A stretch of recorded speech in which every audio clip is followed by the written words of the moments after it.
Hello, everyone, tuning into the news bulletin today, February the 23rd, coming first with local news. There were 16 cases positive with COVID-19 in Vietnam, among which 15 cases have been successfully treated. It's been 9 consecutive days that Vietnam reported no new infected case. These figures have been updated until February the 22nd. Vietnam is receiving big applause from international friends for its success.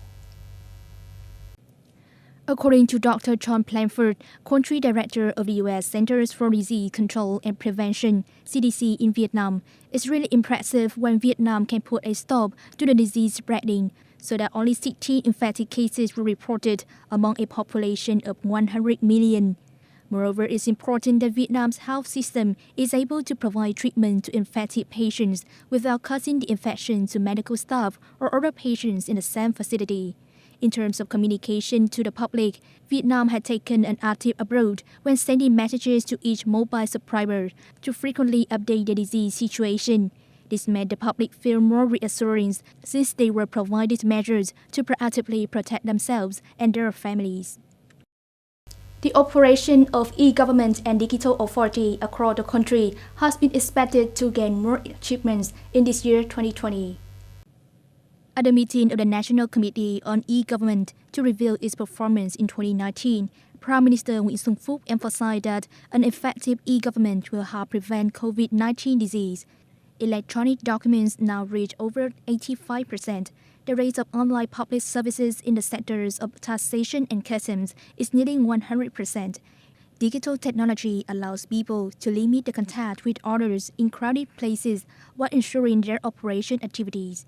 In 2020, the activities of e-government and digital authorities across the country are expected to be further improved when all ministries, agencies, and localities will are to have a data-sharing integrated platform and monitoring center for cybersecurity.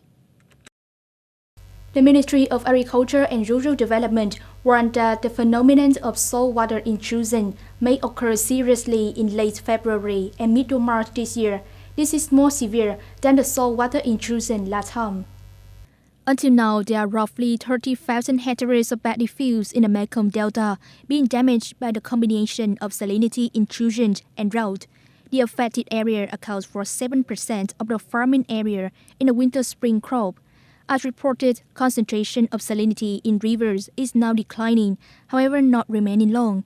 People have actively stored fresh water since the salinity concentration in rivers estuary may thrive again in the coming days.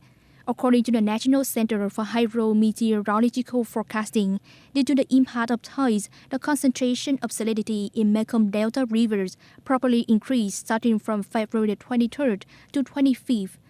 The salinity value of 4 grams per liter will reach from 40 to 100 kilometers into the river's estuary.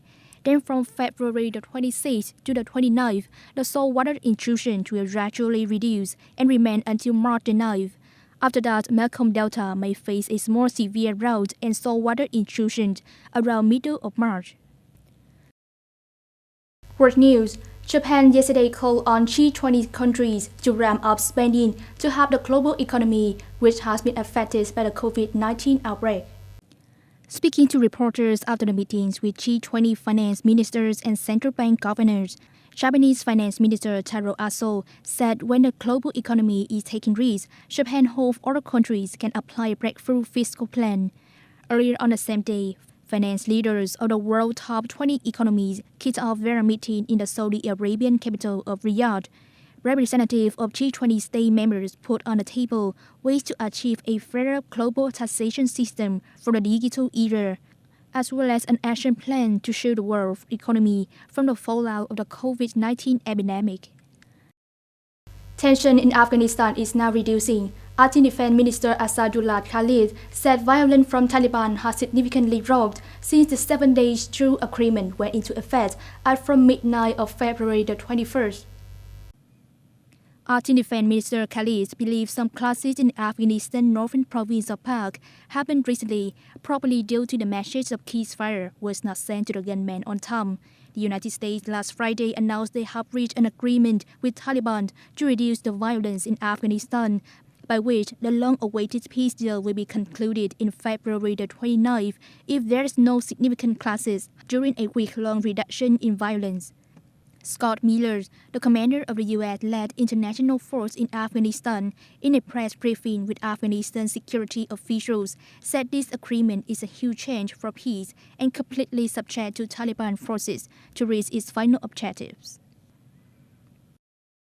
That's all for today's news. Have fun, journalists, and goodbye.